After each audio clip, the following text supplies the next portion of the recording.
Yeah, I just seen a post sitting there and say that, sit there and seen a post that said, "Tell me about things that have happened to you where you should not be here today, that you made it out of, and you should not be alive." So I'm gonna do a quick biography of just three accidents I was in. Just three. First one, I was 15 years old. It was like 2000. Yep, it'd be 2005. January, maybe February.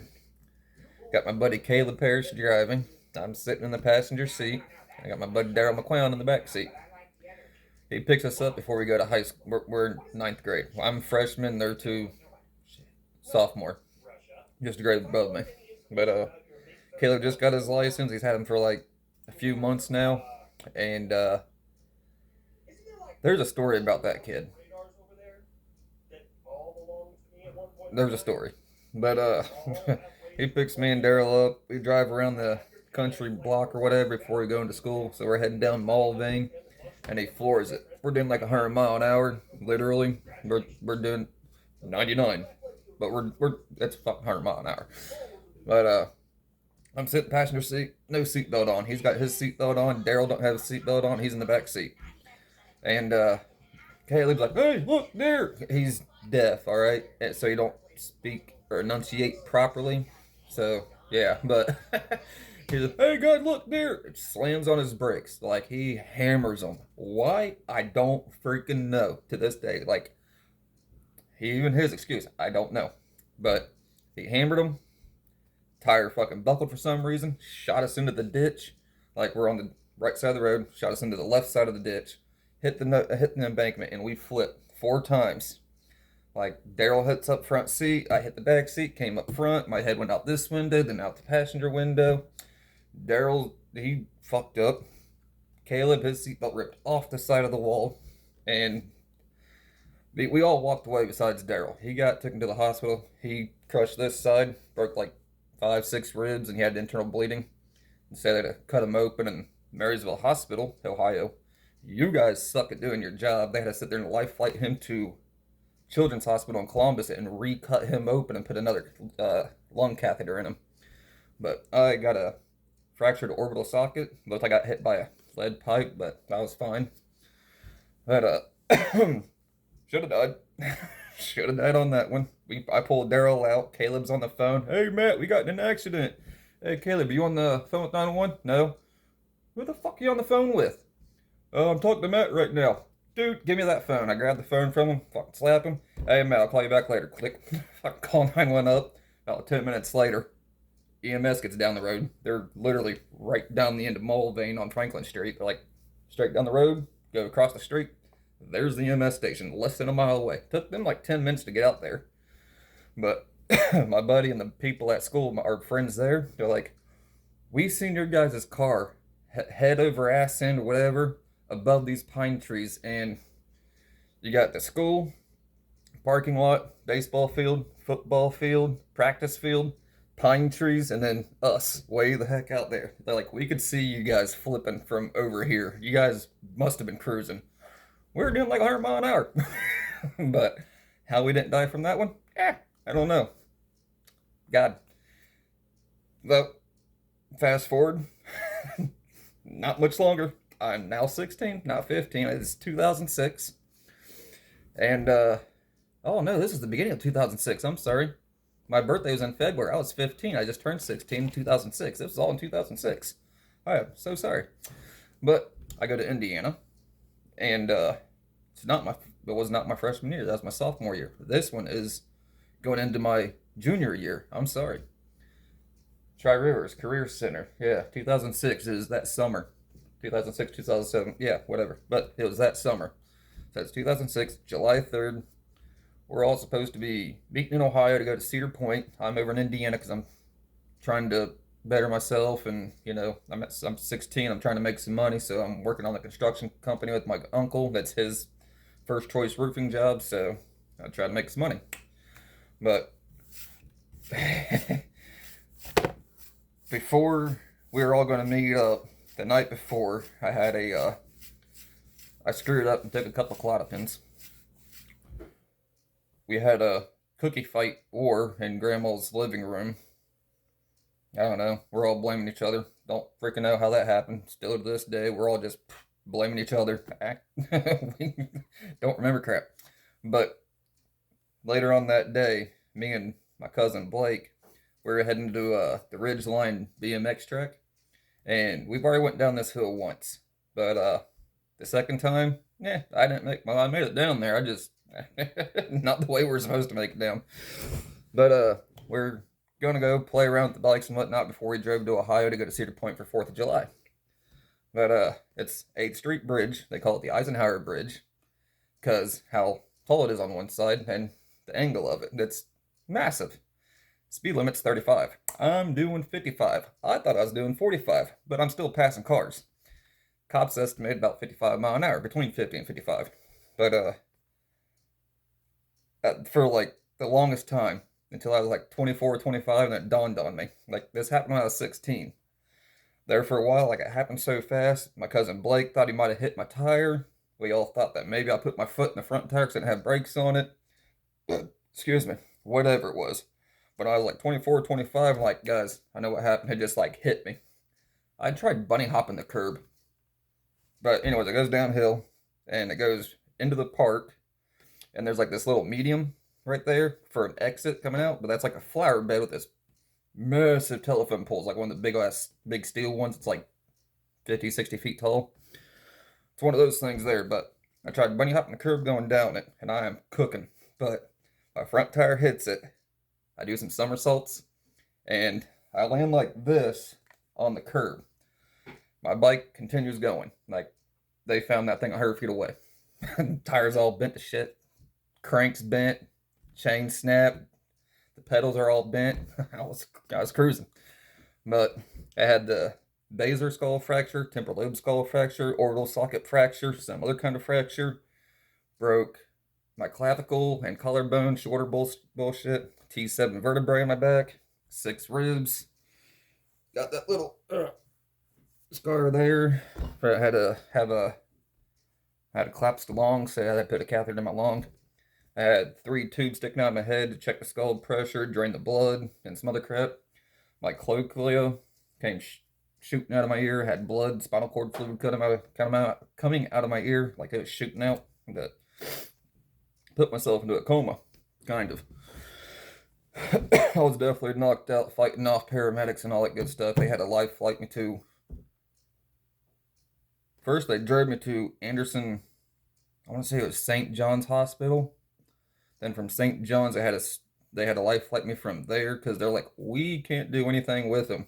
He is too fucked up. So they flew me to Methodist Hospital over in Anderson, Indiana. And shit, you not, like from that flight from Anderson to there, my uncle got the call, drove straight over, picked Blake up, and drove to the hospital, got the info from there, and they drove straight to Indianapolis. They made it to the parking lot the same time the helicopter was landing. It's like, 40-minute drive if you're doing the speed limit. For a helicopter, it's probably a 15-minute flight, if that. He was cooking, but he's kind of a racer. He knows how to drive better than I do drive bikes. But no, I was knocked out, and since I was fighting off all the paramedics and stuff, they had to hit me with a whole bunch of drugs that would put me out for about a month. They said, Cindy, they called my mom. They're like, Cindy, you might want to make funeral arrangements. I don't know. Your son hit his head pretty hard. He's got spinal cord fluid shooting out of his ear, this and that, and usually it's a good signal or a good sign that that person's going to die if they got spinal cord fluid shooting out of their ear, because, well, that's there. So, yeah. And I'm not able to talk. I knew everything but my first name. It was Bloom Michael Kaufman. My address, phone number, where I'm staying at, I knew it all. Besides my first name. Weird. But, 3 days go by after they doped me up. I'm supposed to be out for a month solid. I wake up. I got this feeding tube. I got the lung catheter. got the tube sticking out of my head. I wake up, this nurse is walking by and like, hey, what's going on? She looks over, she drops her stuff. She's like, what are you doing up? What am I doing in the hospital? She's like, don't move. I need to go get your doctor. You're not supposed to be up right now. So she runs and go gets my doctor and all that bull crap, and they're just asking me questions, and I'm like, yeah, like, what the heck's going on? There's like, you have been through an accident, man. You're not supposed to be awake. You need to hold still, and they just start pulling these two. Oh my god, that shit hurts so bad.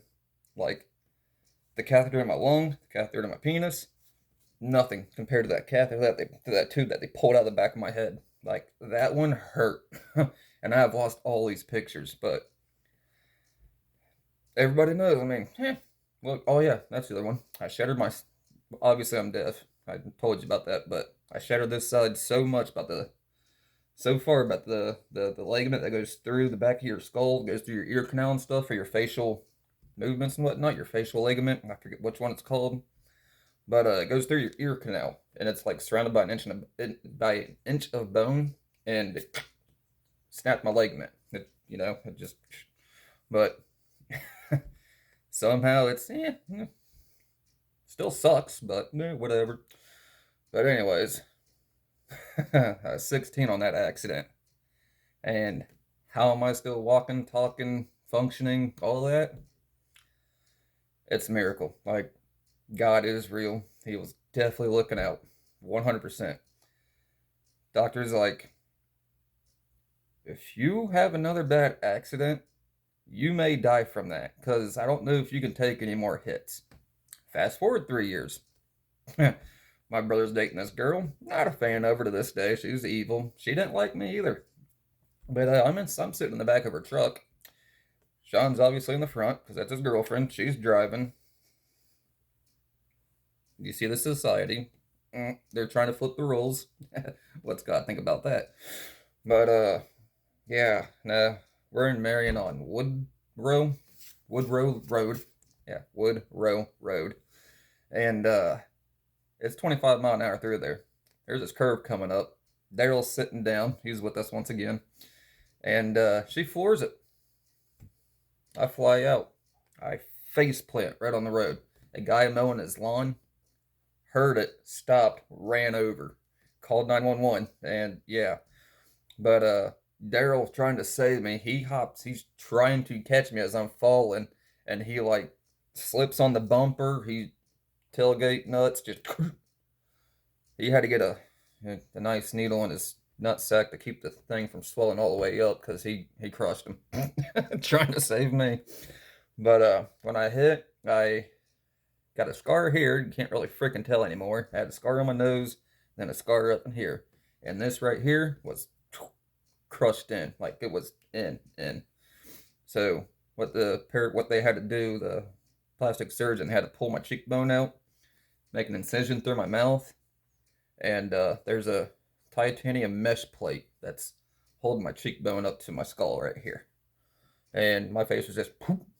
But I remember that one. I fell out. I woke back up as the paramedics are putting me into the chopper. I got life flighted twice. All right. This time, I remember this flight, but it was like super loud and it cost like 12 grand. I was on Medicaid. They kicked me off the insurance policy because it racked up to like $70,000. But yeah, they're kind of fucked up. But no, they're asking me everything. The only thing I screwed up on this one was I'm 19. Oh wait, no, I turned 20. I did. I even told you guys at the beginning of that clip, that scenario. 19. No, I was 20. It was like March 18th, 2000 something. 9, 10. Might have been 2010 on that one. March 18th, I know that for a fact. But they rolled me into the hospital, and I fell back out. I fell back out. I woke up, got this neck brace on, catheter in my thing, and I got my brand new jersey on, Colts, Peyton Manning's jersey, brand new official size jersey, so it's kind of expensive. And oh crap! Now the doctors were Come on, dude, go. I'm still whooping your ass for cigarettes, dude. I'm dumb. But no, I was sitting on the bed and I woke up, had the neck brace on, the catheter and all that stuff, and they already done cut my pants off. Well, thank God the doctors weren't around because I jumped up off the bed, took my neck brace off, pulled my shirt off, and then the doctors walked in. Mr. Kaufman, what are you doing? What are you not supposed to be moving right now? What? I'm awake. I'm moving. I'm fine. Yeah, but you could be in a state of shock. I am not one of those guys. Like, I'd let you know shit's fucked up. Like, ugh, I can move my neck. It's fine. There's like, no, you can't do that. You gotta sit down. I'm like, dude, I was raised on a farm basically. In this little farm town, always gone out to the farm all the time. I've been through a lot of crap. I know when something's jacked up. But yeah, and then oh, I looked across the room. They brought some girl in. She was good looking, butt naked. They wound up closing the curtain because it was like, damn. But yeah, I'm immature. I was like 20 years old. Yeah. But yeah, yeah. Those are 3 accidents I should not have survived. And I'm somehow still here to tell about it. And that's just a very small fraction of everything I've been through. There's just 3 accidents. Yeah. The other ones, they don't top that. But been through a lot of crap. But anyways, yeah, there you go. There's that part. There's 3 accidents and a little bit about me.